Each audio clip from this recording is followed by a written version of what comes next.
Trying to get my screen set up. It's a small group here, so I have a presentation, but if along the way folks have questions, feel free to ask me to stop, and then we can review anything that needs to be reviewed or clarified. I am Christy Rubenstein. I work with consulting firm called Diana T. Myers and Associates, or DMA for short. We provide consulting services to the Delaware COC. And I'm here today to just provide an orientation / training / briefing on doing your new project application in the eSNAP system. So some of you are probably very familiar with eSNAPs and some of you maybe less so. So we're gonna try to cover a lot of territory today. And also, again, if you have questions along the way, please feel free to either use the chat or to unmute. I do have some breaks for questions, so I will stop at those breaks, but also feel free to type in your questions as they come up. Okay, so let's get going. First of all, congrats. If you have a new project, if you're here, it's because your new project was selected by the COC for submission. So congrats on getting this far.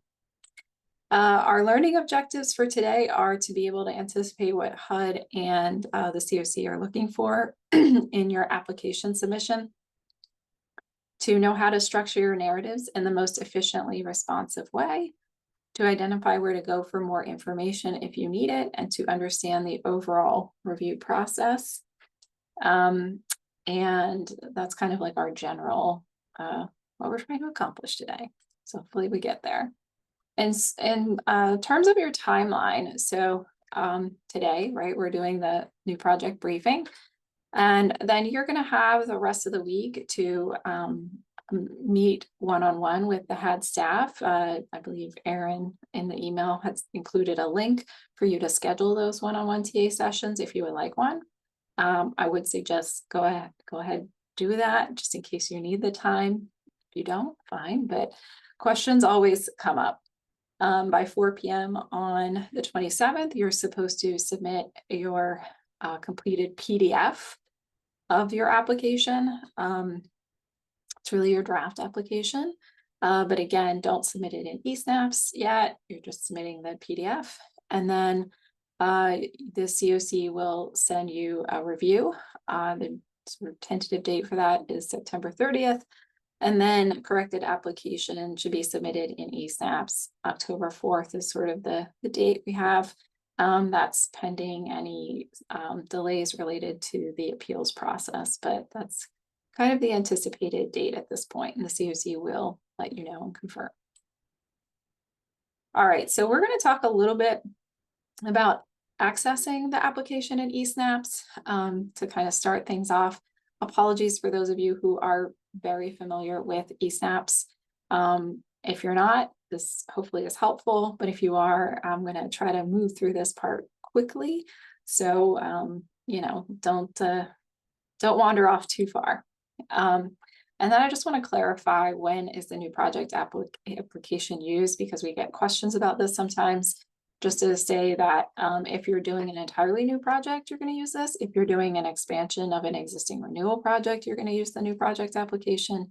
If you're doing a transition project, I don't think we have any in this COC, but the other two, there are those kinds of projects. And then you're going to use the new project application to, no matter what really the funding source is, whether it's COC bonus or reallocation or DV bonus or DV reallocation, doesn't matter. This is the project application that you're going to use, the new project application in eSNAPs.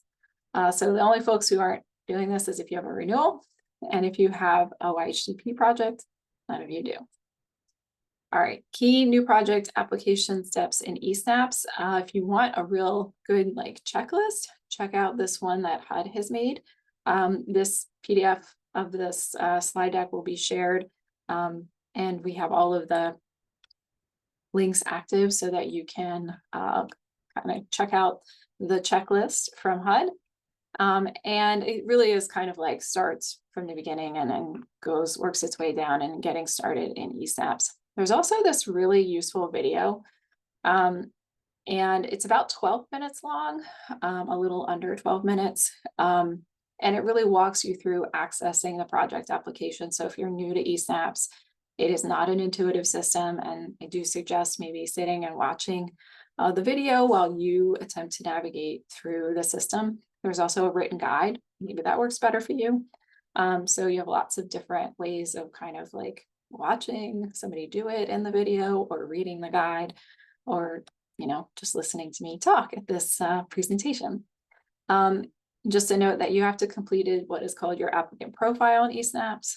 And after that, you'll be able to register for this funding opportunity. We're going to walk through all these steps, but it is not like something that you can just sort of jump into eSnaps and just start working on the project application. There's a few things you have to take care of first. So we're going to talk through the steps just to even get in to access your project application. And step one is make sure you have a user account in eSnaps. If you don't, again, we're going to share this, but there's a guide for that. And then two, you need to get access to your organization's account in eSnaps. So again, if you have not done this, you want to make sure, well, first you need to check to make sure somebody has access. And if no one does, that's a step that you have to work on like ASAP, because that requires you writing a letter to HUD. And so that's a whole process. Again, this document would walk you through how to do that. And if somebody at your organization has access, but you are asking somebody new maybe to work on the project application and they don't have access, they need to be granted access to the organization's account. So what does that look like? Well, if you don't have a user account, create a profile. If you have one already, of course, you just log in. If you are the person who has access to your COC's, your organization's eSnaps account, you can add registrants by going to the applicant section, and then you're going to add a registrant. And again, you're just going to kind of navigate through to add the registrant. You can also on the screen just sort of clean up if you have old registrants, people who aren't even at your organization anymore, for example, who need to be sort of cleaned off of the screen. That would be a good thing to do now. If you're going to add somebody as a registrant, just note that you're going to need their username and the email address that they use to sign up for their eSnaps account.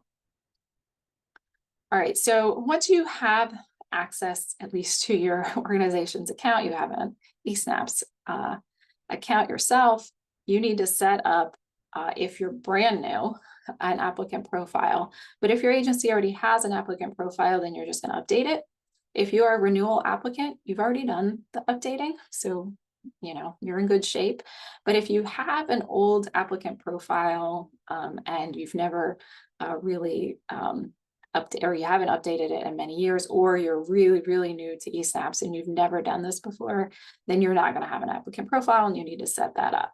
So here are a bunch of guides that HUD offers. There's an applicant profile navigational guide. Then there's a guide to just updating the applicant profile. And then we also always put the instructions. This is for anybody new or not so new. The Form 2880 is always a little bit difficult to complete. Again, for those of you who have done your renewals, hopefully you updated your 2880 and you're in good shape. But it's a little bit of a tricky form. It has its own set of instructions just in case you need them. So again, just in case you're wondering, no, you can't just jump into your project application. You have to complete the applicant profile first. There's no way around that. You just have to kind of like sit and do it.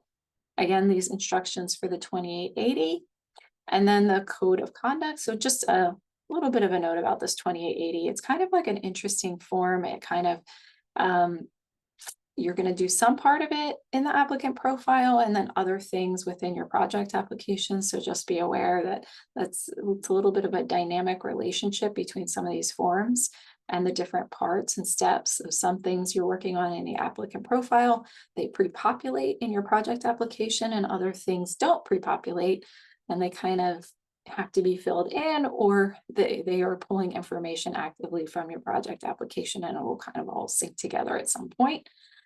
So it's a little a little bit of a challenge there sometimes to understand, like, why is this form locked, or why is this part of this form locked? And sometimes it's because it's feeding from the applicant profile. Sometimes it goes the other way around.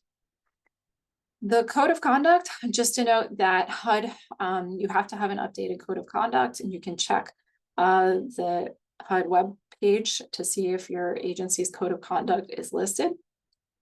I will say that the code of conducts list HUD purges every, I think it has to be updated within 5 years.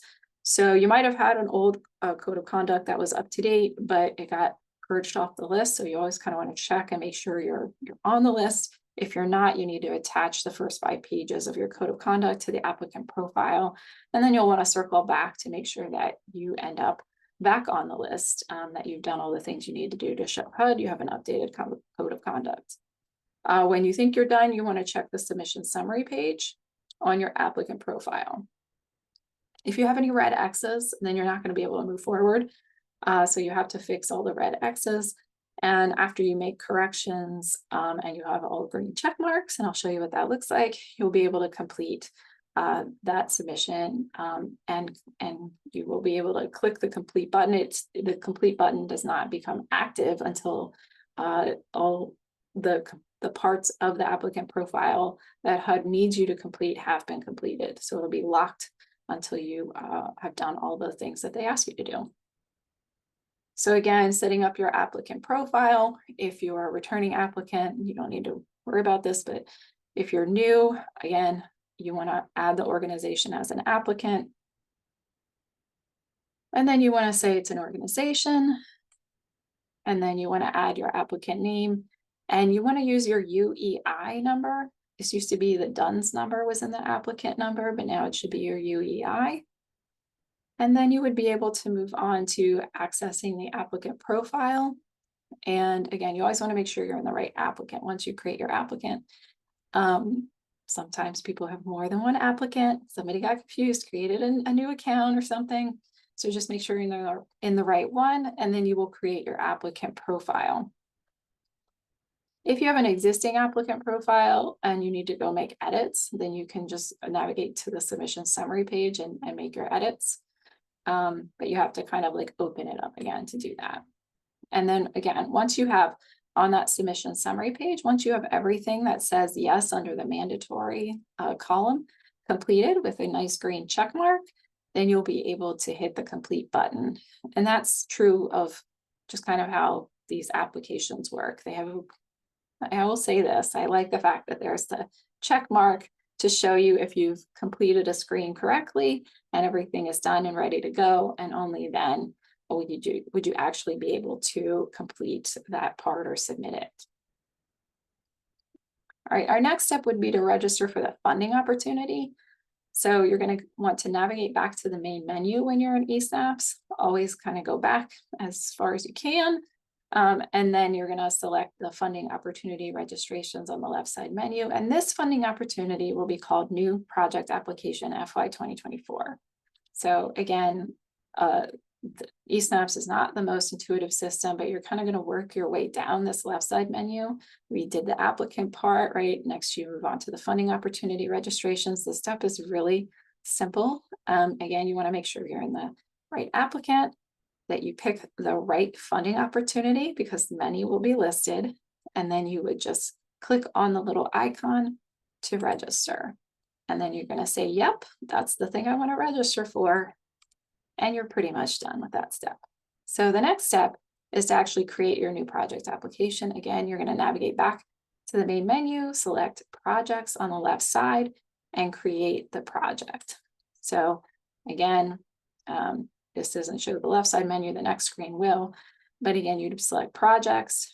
You're going to have your funding opportunity name that you want to pick. Make sure you're in the right funding opportunity. Once you pick the funding opportunity, the add icon will appear and you would click on that to add one. When you create your project name, just be aware that, that you want to pick the right name and a good name. If you are an expansion project, you should name your expansion project the same name as your renewal project. and add the word expansion at the end. It is no more complicated than that. And then you would save.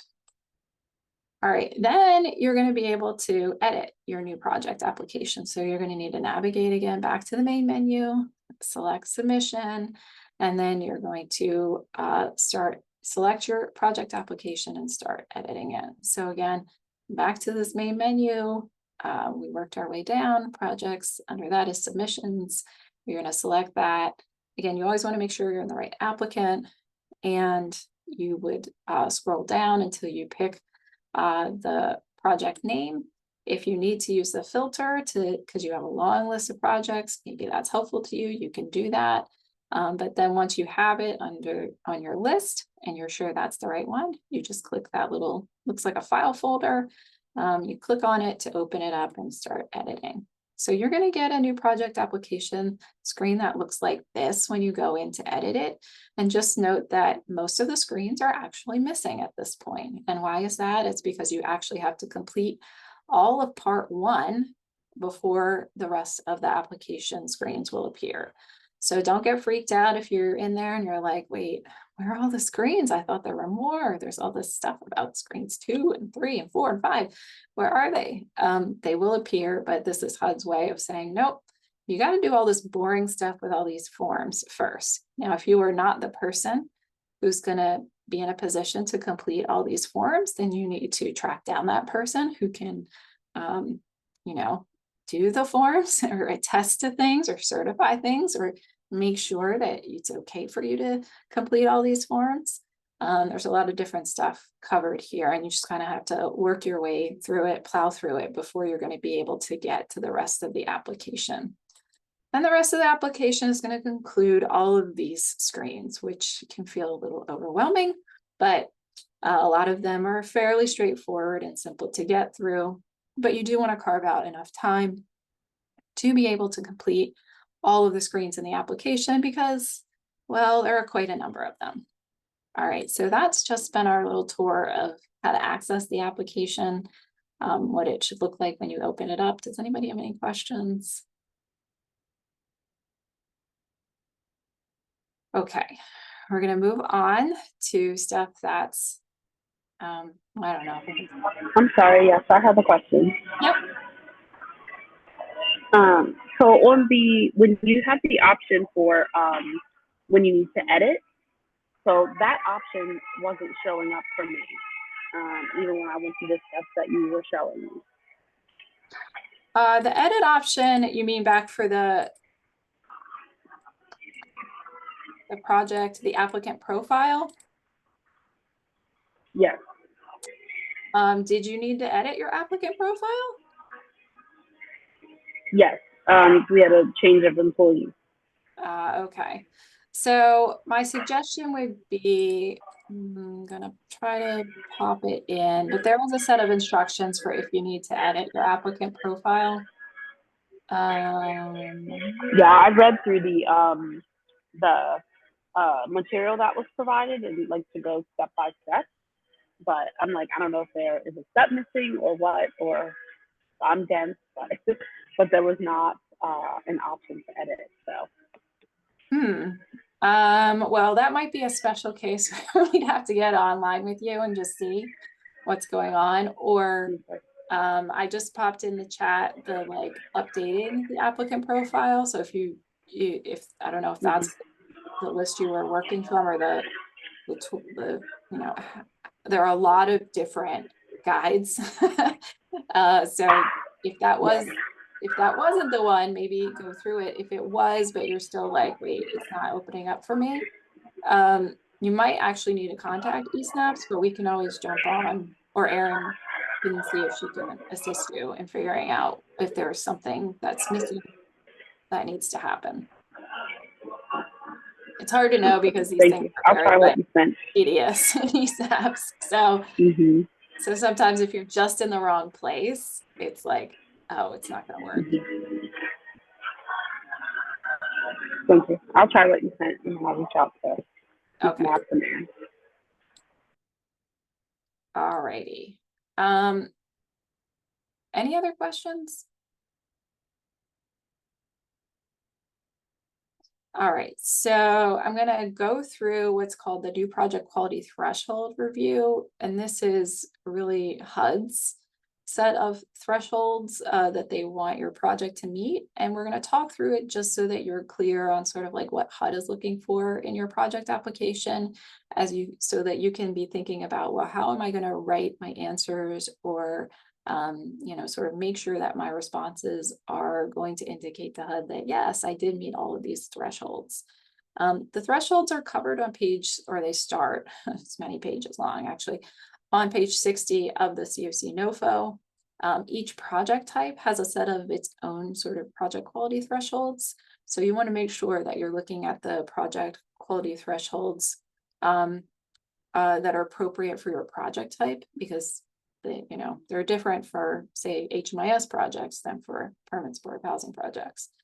And you want to, as much as you can, include the threshold language in the appropriate response. And so for those of you who are more familiar with the project applications, right, you want, for example, your 3B1 sort of project description narrative. That's a good place sometimes to include the language that would indicate to the reviewer, like, yes, this project has met the threshold.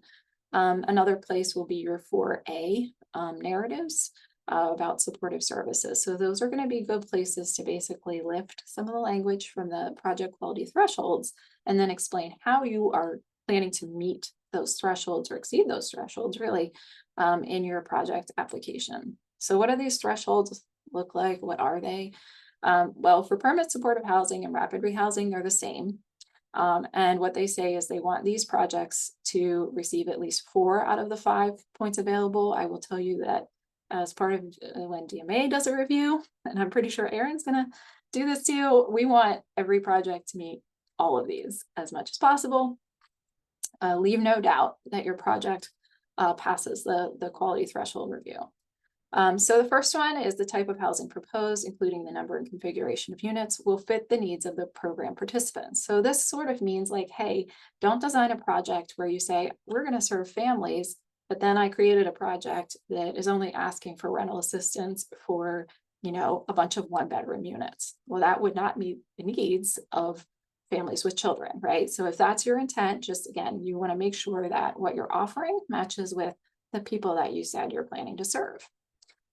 The next one, the type of supportive services that will be offered to program participants will ensure successful retention in or help to obtain permanent housing, including all supportive services regardless of funding source. So again, this is our focus on getting folks into housing and having them retain their housing. So you want to talk about how you will go about doing that the supportive services you're providing are going to help the households do that. The proposed project has a specific plan, basically to connect folks to mainstream benefits and services. So you want to make sure that you're talking somewhere in there about what your plan is to connect people to those benefits. There are specific questions about this anyway. So make sure that you're providing like detailed responses that would allow you to pass this threshold. And then program participants are assisted in obtaining and remaining in permanent housing in a manner that fits their needs. So again, this is about sort of like not just that you're getting them into the housing, but it's a way that's responsive to the needs. And this might be related to specific subpopulations that you're planning to serve and sort of then the like ancillary services that you're providing, right? So just make sure that you're communicating that. And then the last one here is about the cost being reasonable. So what's a reasonable cost? That's a little subjective, but just think if your housing costs are somewhere around FMR, which they should be, per household, right? For the size of the household and all, then you're in good shape on the housing side, and just make sure your supportive services costs aren't excessive. Say you don't want a full FTE to serve 2 households. That would be sort of excessive, right? So just calibrate, and hopefully the COC would have probably already helped you do that in terms of what they approved for your budget. If you're doing the joint TH and RH project, just note that it's many of the same, but then there are 2 that are added in terms of those thresholds. And one is worth 2 points, and that has to do with the budget of the project. And really HUD's goal within this one is to make sure that you have enough resources for rapid rehousing when compared to transitional housing in your project and your program design. And so really the point here is their expectation is that more people want to be in the rapid rehousing portion, and they want to make sure that you have budgeted for that appropriately. So make sure that your budget is sort of heavier on that rapid rehousing side, or at least has the capacity to serve more folks in rapid rehousing than transitional housing. And if you are anticipating something different, you would have to really explain that to HUD. And then the second one that's sort of in addition to all the others I already mentioned for PSH and Rapid is this one about the project adhering to a housing first model. So just note that you're expected to have a housing first model within the joint TH and RRH project. You are within PSH and Rapid as well. They call it out specifically here because that TH portion sometimes in the past, it's not always been aligned with housing first.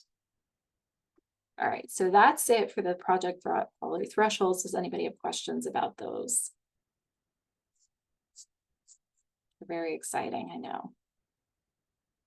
All right, we're going to move on and talk a little bit more about just within your application, how do you really make sure that you're meeting those quality thresholds? And so I have a bunch of like tips and suggestions for when you're completing your application. Okay, so our main tip here is use the new project navigational guide and detailed instructions. So these are your two sources of information that really tell you what HUD is expecting in your application.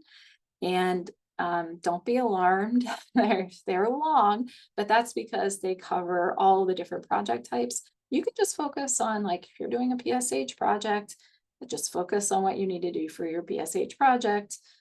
Within the detailed instructions, the whole first part is going to be, here's all the stuff that applies to all the project types, and then there's going to be a section for each of the different project types.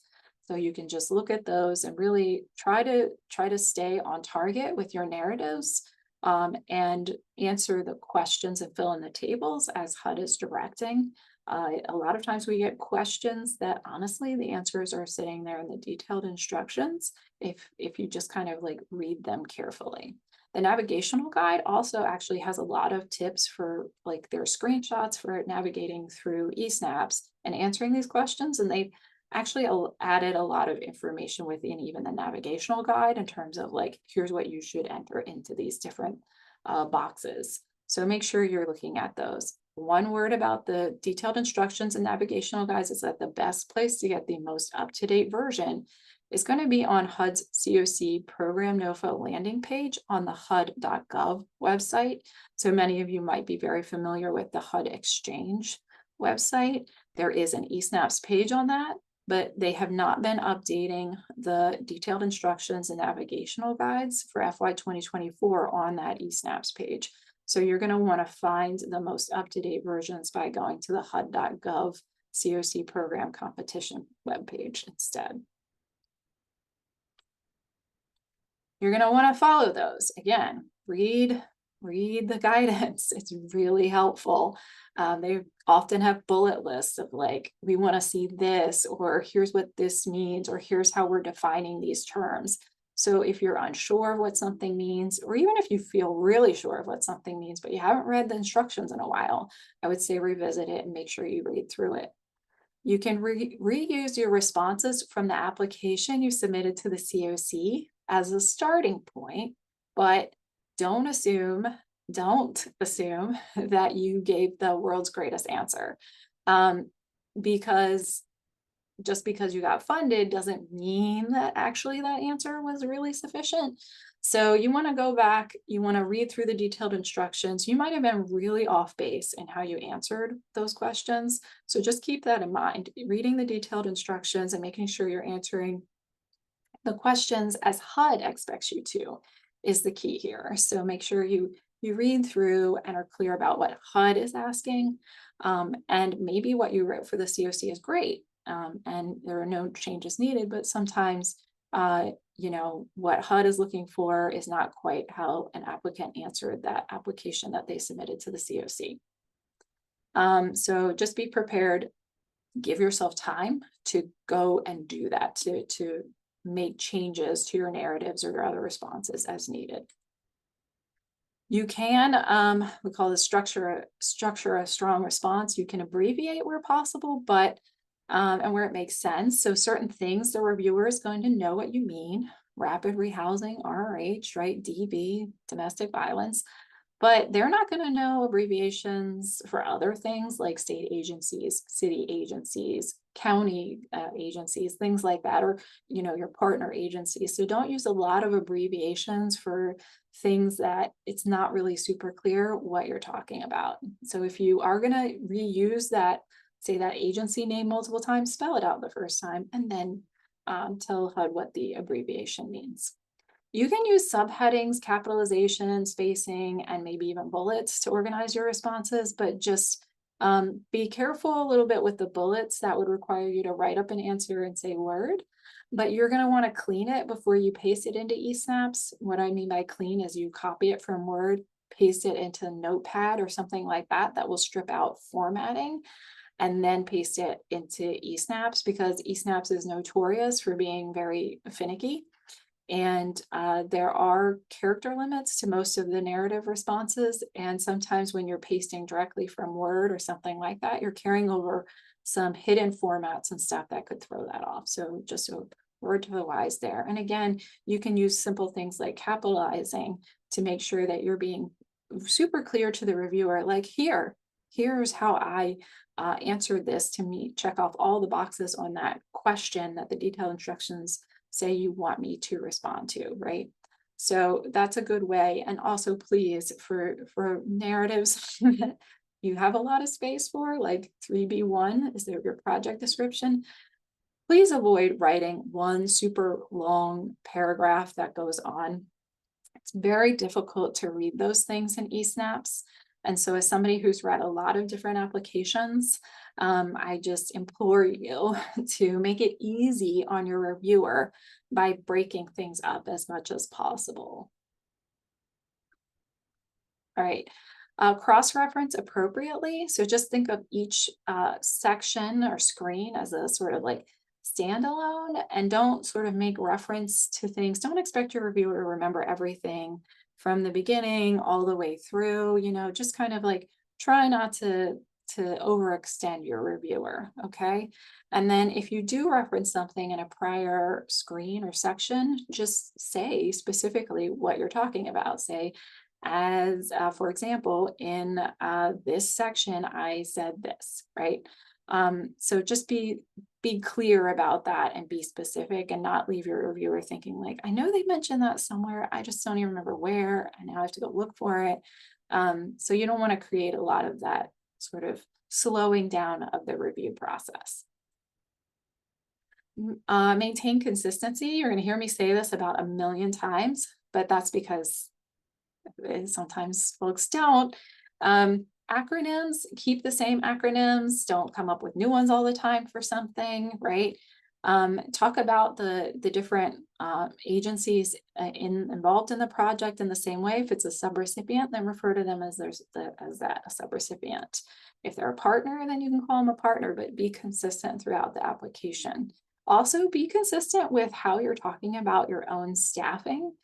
Sometimes we'll read applications where it'll be like they talk about they have a housing locator, and then the next thing is a housing navigator, and the next thing is a housing specialist. And like as a reviewer, I'm like, who is this, all the same person? Is this all the same sort of like staff? Like it's very confusing. So be as clear as you can. If there are sort of different roles, even within your own agency for the staff, just be really clear about that kind of thing, and try to be as consistent as possible with sort of how you're referring to agencies, staff roles, things like that. Within your unit configurations and housing types, you want there to be consistency, right? So we'll talk about this a lot more, but again, like you should not be asking for 10 one-bedroom units if you're intending to serve 10 families with children, right? So you want to make sure there's consistency there. If you say something in your description in terms of we're going to serve families, then I will expect as a reviewer to see that, yeah, I'm going to see that you are asking for funds for larger units, right? And I'm going to see a bunch of households listed in the column for families, right? So that's the kind of consistency you want. What else? And then your targeted populations, again, in your narratives. I just talked about this, but really it's really important for you to be clear and consistent throughout. And then also in the budget. So there's a bunch of tables, you're going to be filling stuff in, and then there's your budget. So make sure you're, again, consistent in sort of what your request is with what you've said your sort of program design is, who you're going to serve, all that good stuff. It should all come together to tell a sort of cohesive story around what your project is about and who it's going to serve. So at the end of it all, just say, hey, do my narratives, household subpopulation tables, unit configuration budget, is everything aligned? Because that's part of what the reviewer is going to be looking for. All right, you want to provide detailed responses where you're asked on all the screens. So there's going to be some specific questions where HUD's like, here's what we want to see. There's going to be less guidance. So, okay, HUD hasn't been as super clear, but for some of those, you just want to, again, just be really clear. If they ask for details, provide the details. Provide details for your subpopulations. If a narrative question asks for actions or strategies, then provide actions or strategies, right? So something like, oh, we're going to continue to talk to this agency about that. Like, that's not a really good specific strategy for moving something forward. Again, if you're asked about like engaging with landlords and you say, we'll work with landlords, period, and moving on to the next narrative, that's really insufficient. You want to say, we're going to coordinate with landlords by doing X, Y, and Z, right? You want to have specific examples, steps, actions that you're planning to take in this project. If you're doing expansion, just a couple of things to note that you would need to complete both your renewal project application and a new project application. And on both, you're going to have to fill out the correct screens to indicate their expansions, part of an expansion project. That includes on your renewal and that includes on your new project. And you're going to say yes, and then you're going to complete the appropriate screens that open up. Don't get creative with the name of your new expansion project. Just call it the same name as your renewal and then add the word expansion at the end. In an expansion project, if the new expansion project is selected, it basically will go away and all of the funds and everything will get moved into your renewal project. So you don't need to come up with like a whole name for this thing. That's totally different. And then you should use your 3B1 description in your new project application to talk about like how it is an expansion and what it is expanding, but be very clear about what the scope of the expansion request is, because that's really the focus of your new project application. All right, this is more general for everybody. When you're in screen 3B question 1, this is your project description. This is your chance to really write about what you're going to do in this project. Just keep in mind you want to answer some key questions. Why is the project needed? For those of you who are expanding, this is just a reminder. You can't say something like, we just needed more money in this expansion, so we're doing this expansion. So like that's not a good reason. They want to see that you're adding units or people or households to be served, or the quality of services is going to be improved, or the intensity or something like that. So keep that in mind. You also want to talk about why the targeted area, subpopulation, or project type. Like why are you serving them? What is the need? How did you identify that need? And then you should also be talking about if you have a discrepancy between the total served and your case management or your housing units requested, justify the difference. So if you're leveraging resources, if you're right sizing something, you want to explain sort of like the scope of your project. Detail which part of a project is being funded by this specific funding request, as opposed to what you're bringing to the table in terms of leverage. So if you're bringing leveraged resources or you're bringing leveraged housing resources very specifically, you want to be clear about we are asking for funding for this, like 10 units, and we are going to leverage another 4 units of rental assistance from some other source, right? Just be very specific and clear. If you also, this is your opportunity to talk about timeframes, right? So if you want to talk and highlight the fact that, say, you have a rapid rehousing project and you're planning to serve 30 people over the course of the year, you would write that here in 3B1. There's really no other place to talk about it. that's going to be the best place other than this. You want to be clear though what you're talking about as serving annually versus at a given point in time. So always make sure you're very clear about those kinds of time frames, and when you're saying how many people you're going to serve over what period of time. So just again, use the opportunity, the space that you have in 3B1 to give a clear picture of the scope of your project. For screen 4A, question 3, you have a lot of choices here. There's a lot of different supportive services that you're going to be asked about, and then who is going to provide them and the frequency at which they'll be provided. We really suggest here that you push yourself to avoid naming non-partners. Really think about who could be a partner, or if there's a subrecipient, or you or yourself are providing that. And then also avoid using the as needed if you possibly can. There, of course, are some things that you would say they're going to be provided as needed, but you can also just push yourself to be a little bit more specific in terms of how often those services are going to be provided. All right, I'm going to talk a little bit about aligning your responses for screens 3B, 4B, 5A, and 5B. And so I'm going to talk a little bit about 3B3, which is this very short little table. It's not even a table, it's a checklist of subpopulations that you're planning to serve. So again, this is your opportunity to say, my project's specifically going to serve youth, or it's specifically going to serve families. It's also going to serve folks fleeing domestic violence, those with mental illness, right? Whatever you check here, that's fine if that's part of your program design. But just remember that you want to come back to that and make sure you're consistent with what you said in your project description, but also in screens 5A and 5B, which I'm going to show you in a minute. The other screen that you want to be consistent about is 4B. So 4B is where you say housing type and location. Again, this is where it will total up the number of units, beds, and total dedicated CH beds, which is chronically homeless beds, right? So if you said on an earlier screen, I'm going to dedicate all the beds to chronic, but then you had 10 units and 10 beds and 5 units for chronic, but you were 100% dedicated, that would not make sense, right? So you're going to strive for consistency across your application and your answers. And then this same answer, right, you want to make sure is consistent with what you say in screens 5A and 5B.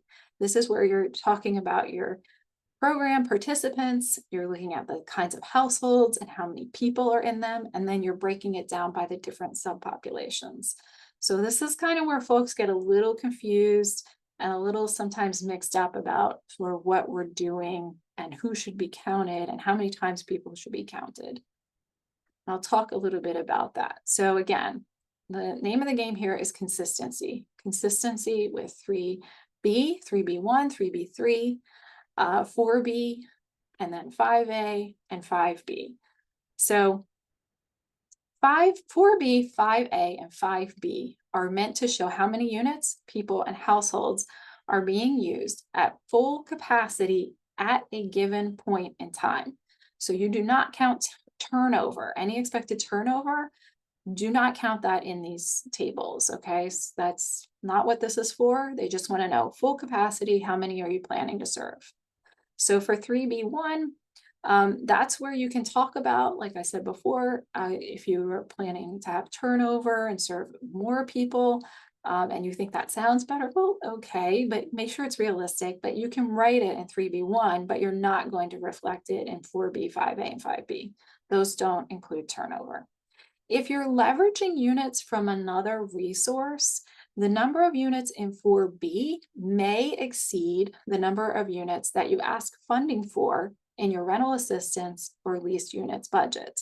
And that would be okay, but you would again have wanted to explain that in 3B1 in your project description. You would want to explain this project is applying for 10 units of rental assistance from HUD, from COC program funds, and will leverage 4 units of rental assistance from our local PHA, right? Like you would want to be very clear so that if you wrote 14 units in 4B, the 10 units plus the 4 in my example, that would make sense, even though your rental assistance budget was only for 10 units. So you just want to be clear around what you're asking for, but you also want to use your opportunities in like 3B1 to explain the full scope of your project. If you are not leveraging units, then generally speaking, the number of units you put in 4B should match if you're applying for rental assistance or lease units budgets, right? So you should have a number of units in there and it should match. If you haven't mentioned anything about leveraging resources from anywhere else, but you have a higher number, then we're gonna be like, why are there more units in here? This doesn't make sense. Another note, you cannot serve fewer households than units. So you can't put, I'm asking for uh, uh, to serve 10 households, or it's to asking for 10 units, but I'm actually going to serve 5 households. That would be a no-no, right? It can go the other way. If you're doing a shared housing model, you can definitely have a situation where you're serving more households than units. But your beds should generally speaking match in those cases. So just be consistent, again, be clear about what your request is and your numbers. Bedrooms can be shared, but keep in mind HUD's rules around a suitable dwelling size and how many people can go into a bedroom. And then also, again, beds can be shared by couples, but children should have their own beds. So just keep that in mind as well and be thoughtful about how you're completing the application. A little bit more about screens 5A and 5B. You want to carefully read the detailed instructions and navigational guide for guidance on how to fill in these charts. I'm talking a lot, I'm covering a lot of ground quickly. Erin's recording this, so this will be available. But just to note that if by any chance you didn't catch all this, this is all written down in the detailed instructions, and there's also stuff about it in the navigational guide. So you can always go back to those and truly, kind of slow it down, read through it, and make sure that you understand how to fill out the charts. The charts, again, this is full capacity at a given point in time. Don't count turnover. The charts really reflect an estimate of who you expect to serve when the project comes online. So you might have sort of an idea about certain people that you would want to serve now. That can be useful as a guide, but who knows who you're going to be serving in a year, right? You have some experience telling you the general types of households you're going to serve. You've got a program design that says, hey, I'm going to serve single adults, or I'm going to serve families, or I'm going to serve youth. So you want to work that into these charts. But again, they're kind of like your best case scenario of like, okay, who do I think we're going to serve? We're going to serve this kind of household and that kind of household. Don't get too tied up with who exactly might be served. You're going to, again, refer back to 3B3 to make sure that if you said you're going to serve specific subpopulations, you actually show that in 5B. And then just a note that it's really easy to overcount people in 5B. I've seen some sort of very interesting numbers pop up in this screen. And that's because we'll show you the columns 4 through 9, you can count people in multiple columns, but there are some columns that are mutually exclusive. And so you have to keep that in mind. So we'll look a little more closely. So generally speaking, right, 5A, if you are saying I'm going to serve a certain type of household, in this case, it was adult households without children, right? And this is clearly a model where they're expecting single adults. So you have 26 households, 26 single adults. And now over here, they're going to fill in this table for persons and households without children. If you had filled in everybody here and households with at least one child and one adult and one child, you'd be filling in this up here where it says persons and households with at least one adult and one child. So just keep that in mind. You want to correspond. These two sort of should talk to each other and feed into one another. And then we get into this side with the subpopulations. It gets a little more complicated. I'll talk a little bit more about that. The first 3 columns are mutually exclusive, as is the last one. The last column is for somebody who wasn't counted in any of the columns. So that's sort of like this is a person that we think basically is not chronic, doesn't have any, is not a veteran, doesn't have any of these disabilities or issues like being a survivor who's fleeing, right? So that's who would be counted in the last column. Otherwise, you should not put anybody in this last column if they are counted elsewhere here. Now, for chronic, you have a choice of chronic or chronic veteran, and then you have non-chronic veterans. So these are also mutually exclusive. If somebody is counted as chronic here in this first column, you can't count them in the veteran non-chronic column, right? That's a no-go. And then in terms of the middle columns, these all align again with the many of the things that we saw in 3B3, that checklist. So if you said our model is to serve folks with mental illness and substance use disorder, and that's kind of like the main thrust of your application, then you'd probably want to fill in some folks in those columns. Now, somebody can have both, and so you can count the same person in all of these, but that gets things confusing, I will say. So I would say just try not to make it too complicated. Try to keep it simple. Again, this is all sort of an anticipated, like, who do you think you're going to serve in your project? And again, have some consistency. If you're applying for permanent supportive housing projects and you dedicated all of your beds to chronic, then all the household numbers must be entered into one of the chronic columns. So again, have that consistency. For PSH, any head of household who is chronic must also have a disability and needs to be added into at least one of those other disability columns. Could be more than one, but at least one. If your project is serving a specific subpopulation, again, that you selected, say it's a DV project, you selected survivors, you should be counting folks in that survivors column. If you're applying for rapid rehousing or transitional housing to rapid rehousing, and you want to use that last column because you don't think the folks will have, or at least some of your folks will have no issues, that is fine. There's no like penalty for putting people in the last column. You do have to explain it, but that's fine. You would just say we don't anticipate serving anybody with these, or we anticipate serving some number of people who do not have any disabilities. All right, I'm going to take a minute. Any questions on all of that stuff with those screens?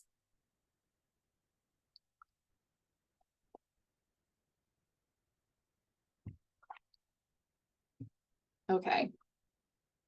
I'm hoping that means that you've done this before and you feel confident in your ability to get through those screens. But again, if you run into any issues, always review the detailed instructions. There's a lot of written instructions, and sometimes just a matter of plowing through it.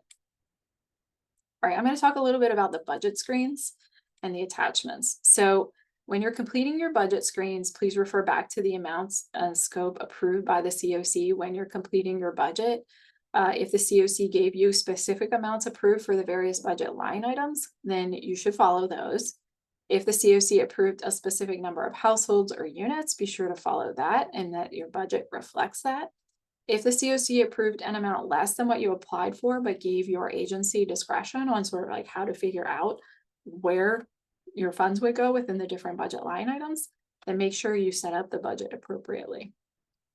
Don't unilaterally decide to add funds to BLIs that you were not approved for. And that would include the VAWA BLI. Like, don't be in your application be like, oh, I forgot. We could maybe put funds into VAWA BLI. I should just do that.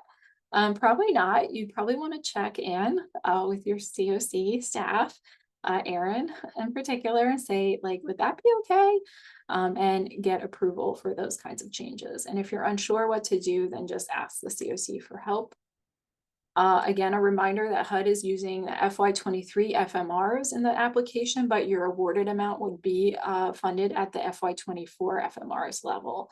So that's nice, but it's all preloaded with FY23 FMRs. So you have to use those specifically for rental assistance. You cannot request less than that, and you cannot request more than that. For the leased units, you can use actual rents or HUD paid rents, but again, you can't exceed the FY23 FMRs. And really don't recommend people going below FMRs because it just becomes something you regret doing later on. Admin cannot exceed 10% of the subtotal of COC program costs requested. If you put in a higher amount or try to enter a higher amount, you're going to get an error message, and you will also get an error message if your match is not at least 25% of the HUD funded subtotal plus admin less leasing. So any leasing dollars get taken out of that. But just make sure that you're at least at 25% for your match. For the budget screens, provide the details where it is asked for. This is the number one thing that I probably correct on budget screens when I do a review, which is that people put in, like, for supportive services, 1 FTE, and then they just didn't put in anything else. But HUD says, hey, we want this whole description. We want to say, or we want you to tell us how many FTEs, what is the rate, what's the fringe, if there's supervision, all that good stuff. So you have to be really specific. When you write out your answer. There is a character limit. You just have to squeeze it in there. But this is the number one thing people forget, is to add the level of detail that HUD is looking for. So what do the screens look like? Most of you are familiar with this probably, but this is our rental assistance budget detail. There's no way around rental assistance budgets. There's no, like, the only thing you get to enter in is the number of units for the bedroom size, right? Everything else is preloaded, pre-locked, already going to calculate for you.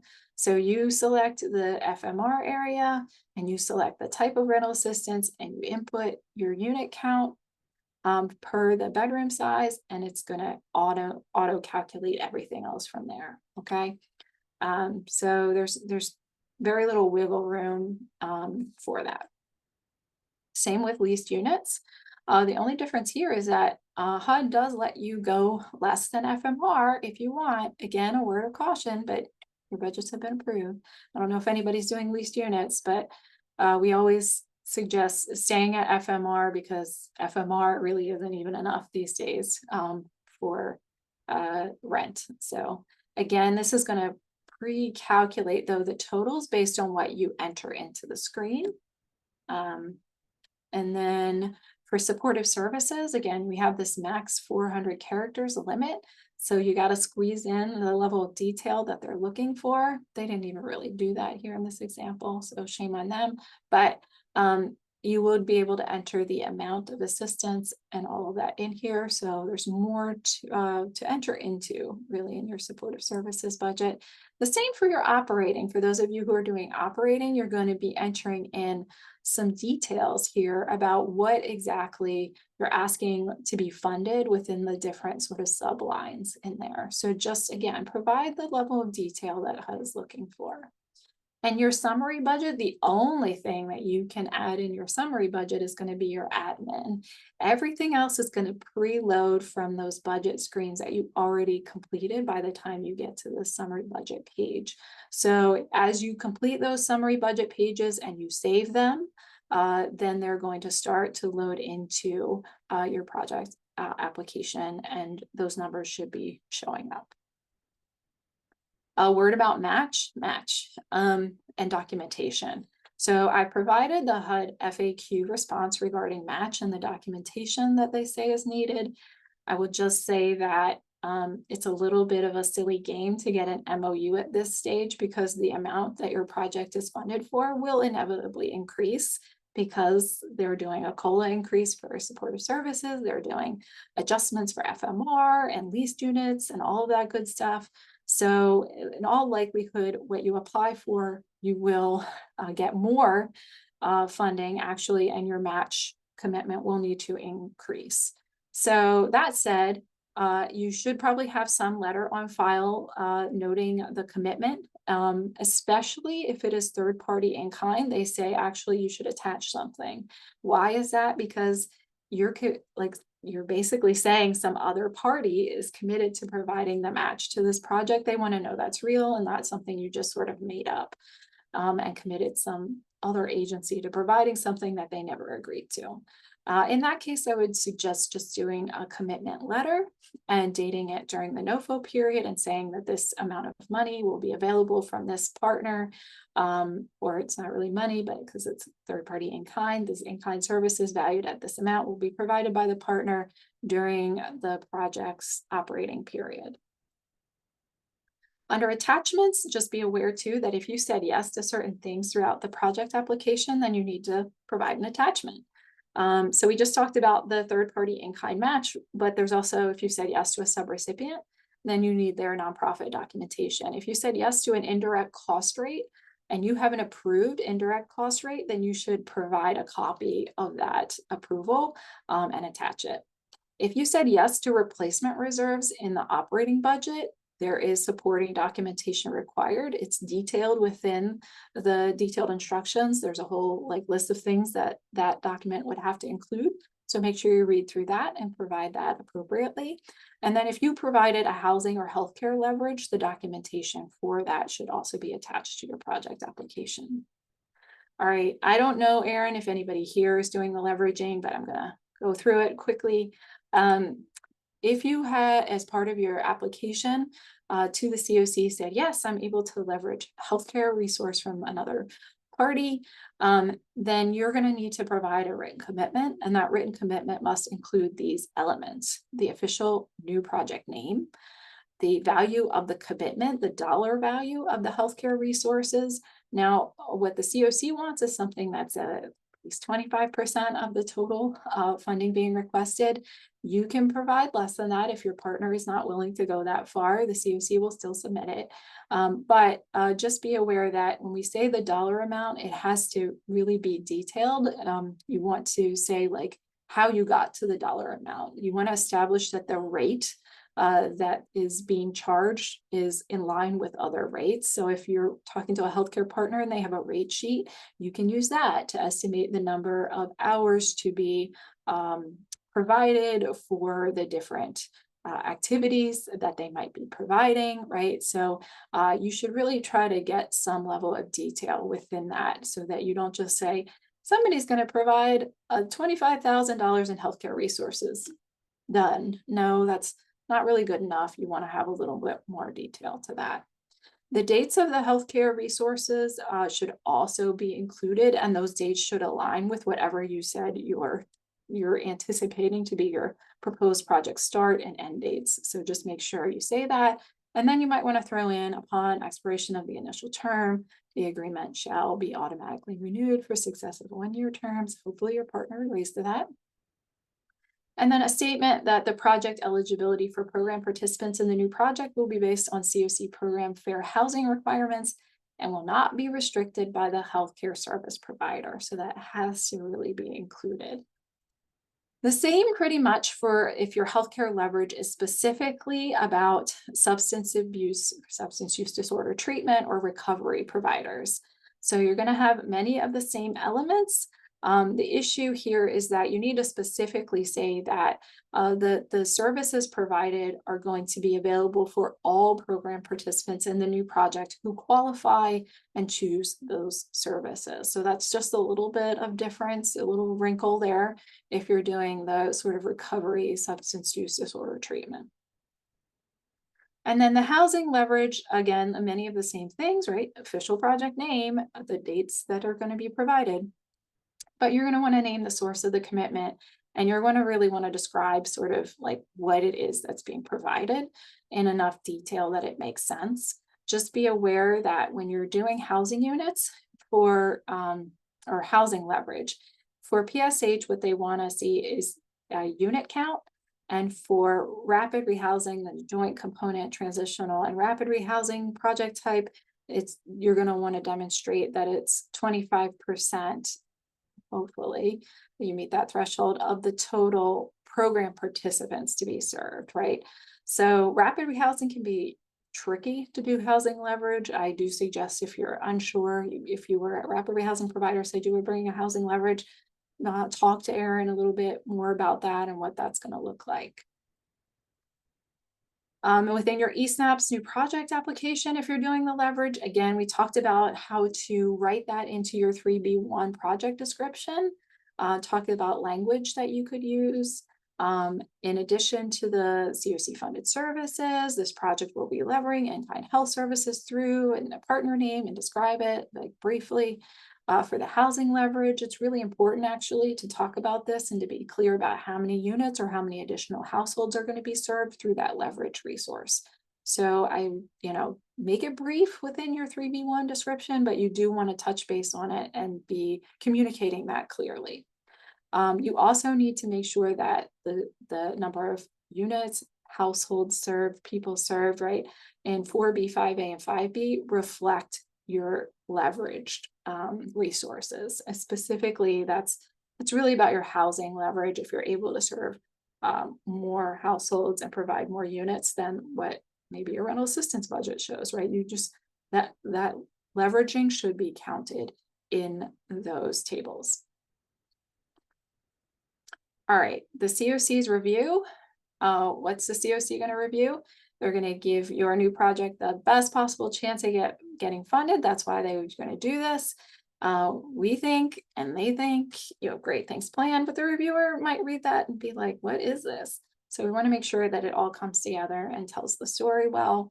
The COC wants to make sure that all aspects of the instructions are actually followed and that your project will pass that quality threshold review. And also just thinking through and planning out the required components will help you spot if you have maybe something that you haven't addressed properly around capacity or needs or something maybe you haven't articulated. So going through this review process can be helpful. What are they going to look for? Again, your project's start and end dates are in the right years. HUD is unlikely to contract with new projects awarded until I would say mid 2025. That's hopeful. Definitely not early 2025. So don't put a start date of like April 1st. That's never going to happen. And you might just feel like, oh no, we're sitting around waiting for something to start and we had planned on it starting in April and it's clear it's not going to start until, October at some point. Narrative responses, they're going to review their narrative responses, make sure you follow the detailed instructions appropriately, that they want to see that it meets threshold. So all those threshold criteria, did you actually say something that would allow HUD to say, yep, they met that threshold, looks good to us. In particular, looking at Screen 4A, that's a great opportunity to really put in the language that shows that you're going to meet the threshold on all those supportive services related threshold items. Housing First, they want to see that you said yes to the Housing First questions, and a reminder that 3B, 5D will turn to a yes response if you give the appropriate responses for 3B, 5A, 5B, and 5C. You can't just click yes yourself. Expansions, if you are doing an expansion, they're going to check to make sure Screen 3C is completed correctly. They're going to look at your budget, make sure that it mirrors what the COC actually approved, that your admin is less than or equal to 10%, that your match is at least 25%, and that your housing or healthcare leverage is calculated properly within the other screens in the application. And then the attachments, that any required attachments are actually included, including your leveraging attachments. So you have to complete the applicant profile, of course, and then you're going to go on and complete your application. You're going to check the submission summary page and fix any of those. You're going to submit your PDF draft of your new project application for review. Here's instructions on how to export to a PDF. What we would just say is when you navigate to that and export to PDF, you want to click all the screens. Don't just select a few and send those to the COC. Nope, they want to see everything. You're not going to click submit. You're just going to PDF your draft and then submit that to the COC. And Erin sent out the instructions for that. Here's some more resources in case you need them if you get really stuck. The COC NOFO at HUD.gov email address is used for general questions related to, say, your program design. Whereas eSnaps is, I'm having an eSnaps issue, which maybe Stacy had, we don't know yet. Maybe it can be resolved, but if not, if Erin was like, no, this is locked and weird, don't know what's going on, that's an eSnaps kind of issue, and you email them. The email addresses will sort of stop taking questions at a certain point, but you're gonna be done by then, so we're not gonna worry about that. You're gonna be able to visit HUD's COC program competition page to get those up-to-date new project detailed instructions and navigational guides. All of the other materials related to eSnaps, how to navigate it, are gonna be on that HUD Exchange eSnaps page. So that's gonna be where anything related to the applicant profile or that handy dandy video I mentioned, that all sort of lives on the HUD Exchange eSnaps page. And then the Form 2880 instructions, I always say, and updating the applicant profile. That's there. Any questions? I know I've talked a lot. Hopefully folks got something out of this. Anything that Erin or Jessica, you wanted to touch base on for folks before you set them loose in eSnaps to work on their applications? Nope. Just take advantage of the TA we have available. It does fill up fast and we can't guarantee it if it's scheduled at the last minute. And if anybody needs it, I can resend the link. That's it. Okay, so DMA is not doing the reviews for this, folks. So if you have any further questions, again, those are going to go to Erin and Jessica at Housing Alliance Delaware. DMA is always available if things come up and folks have questions.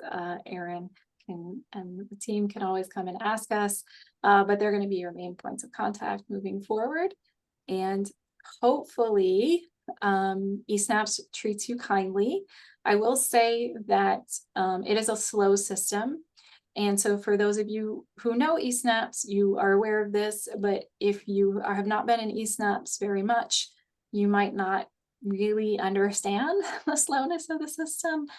So just be prepared for that and try to maybe plan ahead. If you get through that screen, that part one screen set of screens, and the rest of your project application opens up, you might at that point want to export out a PDF that's largely blank, but that you can work from those questions, not actually live in eSnaps, but offline, and then move your answers over into eSnaps, because it really does slow down. It's been known to erase answers. I'm not going to lie, folks, I didn't create this system. It's not fun to work in.